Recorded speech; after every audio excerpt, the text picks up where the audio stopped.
It's a pleasure to have Mr. Wynton Marsalis here today. Thank you, sir. Thank you. Okay, I wanted first, of course, ask you about the new season of Jazz at Lincoln Center. What do you have coming up for your audience? Oh, a lot of different swinging music. This season, we're going to celebrate the musicians who are playing on the scene now, who've contributed a lot over the years. People like Kenny Garrett, Mulgrew Miller. We're going to bring them to play with our band. We're going to write arrangements around them and host them. Christian McBride, a great bassist, is going to be playing with us. We have Bill Frisell starting a series on American roots music. That's going to be in the Allen Room. We have Billy Childs coming, West Coast great pianist. We have we're opening our season with Ahmad Jamal, a great legendary genius, invented a whole style of playing that a lot of musicians were influenced by, including Miles Davis. We're going to do a retrospective of Dave Brubeck's, be great, fantastic, playing his music, coming together, celebration of community and family and his musical legacy.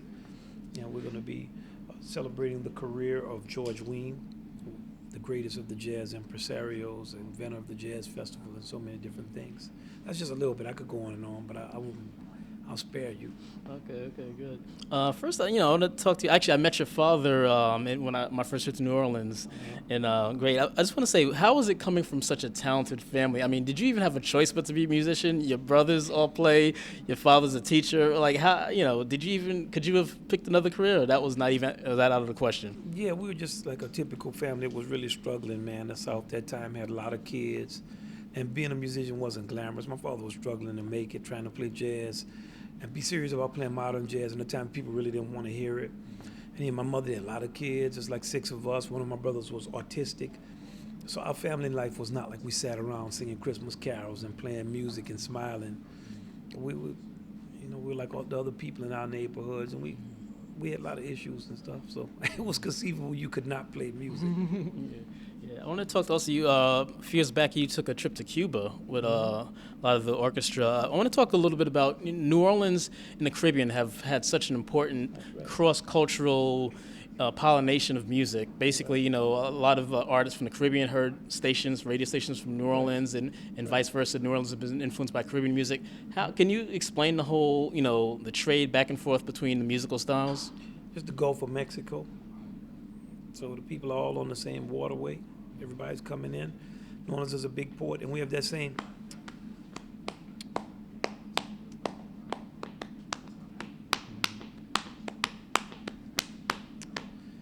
Through that rhythm,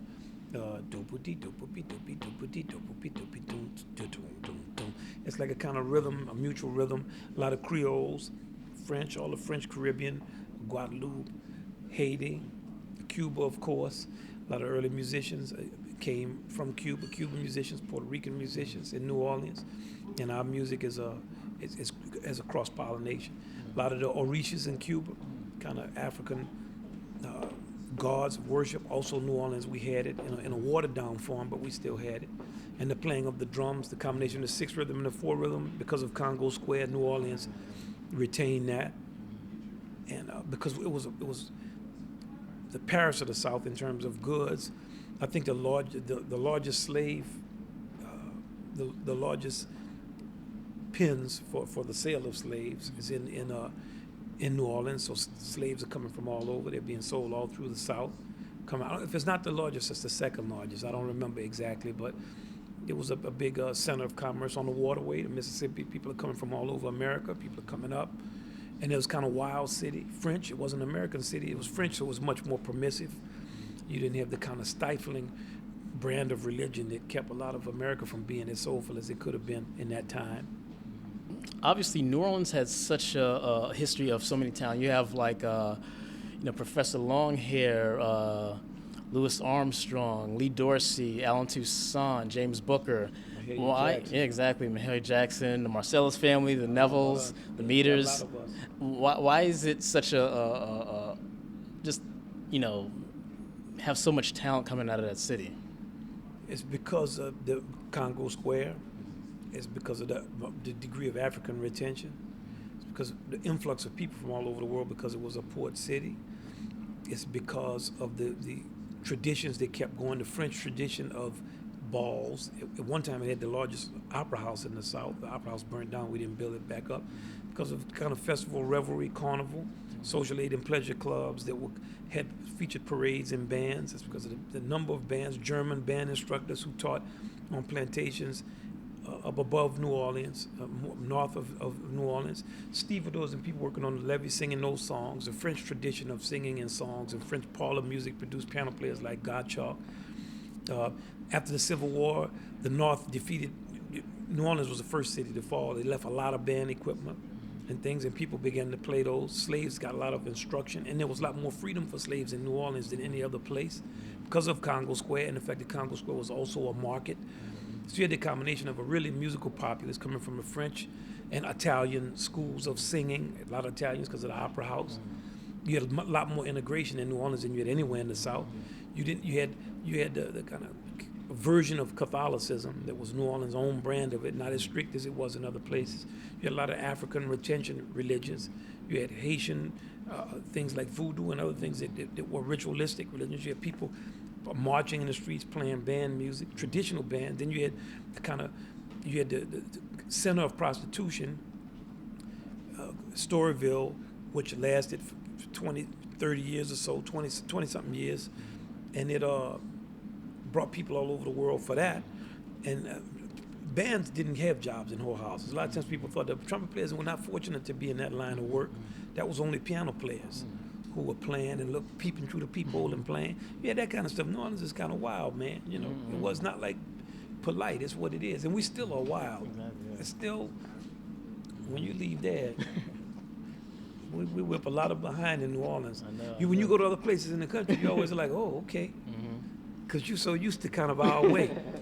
We wild, man. Yeah, and I noticed you just talked about Haitian like voodoo traditions. It seems like New Orleans is one of the few places where people are actually proud of that. Everyone else, well, for the most part, a lot of people try to hide that. In New Orleans, it seems that they really embrace that aspect of the culture. That's a small portion. In the earlier years, there's probably more people now. I mean, how many people have ever been to that, to ceremonies? Nobody really. It's more like folklore at this point. But Marie Laveau was famous, the voodoo queen. And we bury our dead people above ground. We have like a lot of... So we're not ashamed of it, but we're not practicing it. So. Yeah, and also I want to talk a little about the distinctiveness in your style of trumpet. Like when you hear like say Miles Davis, Louis Armstrong, Clifford Brown. When you hear them, you hear a distinct sound. What is Wynton Marsalis' distinct sound? What do you? Well, I don't know. I have my way of playing. I mean, it's hard for a person to describe their own playing, but things that I play. Okay. I've been playing a long time. Yeah. Cool. And also, I saw you with the New York Philharmonic, and obviously you're a big fan of classical music. Could you talk a little bit about what classical composers influenced you and why you have such a love for that genre as well? Well, that's one of the great art traditions on earth first, and then its body of literature is unequaled. Like I don't know that there's any other body of literature that equals that of. You could take your pick, man. You can start with Monteverdi. I don't know where to start. You can go up through Bach alone, Beethoven, Haydn, Mozart, Brahms, Wagner, Strauss, Stravinsky, Bartok, on and on and on. It's unending of just Shostakovich, Stravinsky. You can start picking countries. Villa-Lobos. Just so many people have dealt with orchestral music. You got Ravel, you got Debussy, you have the French school, you have the contemporary school of John Adams, and American school with Aaron Copland and a Bernstein. Russians, Borodin. Where do you want to go? And it's such a rich tradition full of such supremely crafted masterworks. And an orchestra is such a fascinating body. All the different families of music come together. And the composer's got to account for everything every person on that stage does for the duration of a piece. And just the graphic layout of a piece of music, it took hundreds of years to develop it. It's the most sophisticated document that we know of. There's no legal document, there's no document in Western thought that equals a piece of music. No document that has as much information on one page of it. The front page of a large score, the front score of the Rite of Spring, Stravinsky's masterpiece, is 100 years old this year. I mean, just look at it. All of the information and on how the information has been distilled. What can I say? I mean, it's a tradition that it's one of the great traditions. It speaks to the depth of humanity, the intelligence. It's a great human achievement. Oh, okay, yeah. And also, basically, Jazz at Lincoln Center. It's something I really want to discuss that's important. Obviously, it's not news that the arts are always being cut in school. You know, when I was younger, they had arts, even though they were kind of pulling back on them then. But music and art is always being cut in school. Could you talk a little bit about the education and outreach you do here with the young people to learn about their musical heritage? Well, we have 12 education programs, and it covers people of all ages, from Weebop, which is for little teeny kids, our gumbo group, and different things. And we have the Middle School Jazz Academy for some middle school students. We have jazz for young people, for younger people, from like 4th grade to 8th grade, 9th grade. We have essentially Ellington High School Jazz Band Festival and Competition, Jazz in the Schools.